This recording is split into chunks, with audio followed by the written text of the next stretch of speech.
Anome lanjany indray ny mozika rapy tamin'ny taona 2024 ino ampisin'ilay hetsika entsoentso old school uprofo ny famatorana ho an'ireo artista ihany koa anefa ny hetsika izay iendrika firahalahiana sy firaisan-kina.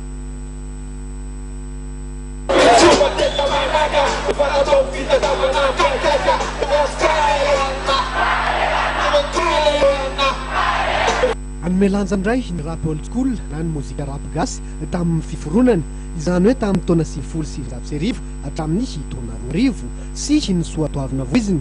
io ny tanjony activecom sy ny fikambanana wekop amin'ny fikarakarana ilay hetsika entsoentso old school. Tsy dia nahazo sehatra teny amin'ny hainao manjery sy ny serasera fotsiny ihany fa mbola lalao daholo ireo tsy hoe ndao iverina anao rap zalaza fa mbola nanao rap foana verina bokianja ny entsoentso taranja omena lanja ny entsoentso taranja ireo bandy ireo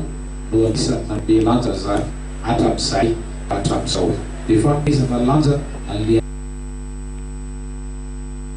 Provon'ny famatorana eo amin'ny sampiangaly sy ny mozika rap gasy ihany koa ny hetsika satria isan'ny hampiavaka azy ny fanehoana ny firaisan-kina sy ny firahalahiana eo amin'ireo samy mpanao rap old school.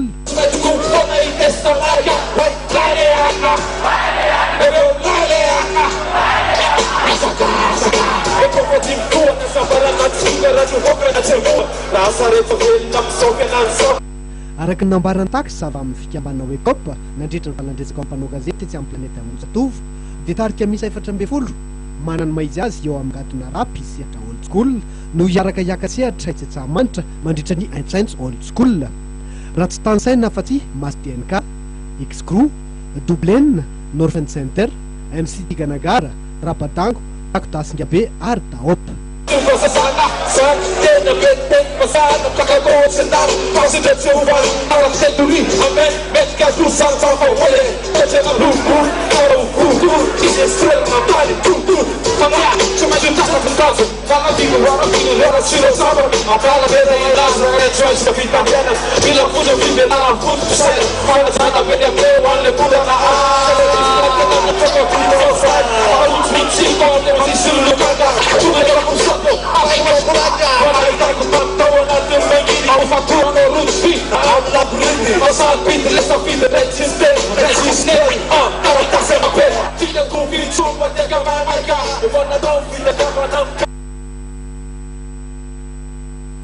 Dia iny ihany koa no manakatona ny fotoana ny fampalalama vaoantsika hijery ajaina tamin'ity takariva ity saorana anao tany tokantrano tany minahitra anjery hatramin'ny farany manio fotoana anao eto indray ary ny tenako amin'ny manaraka indray veloma tokola veloma toko vavy.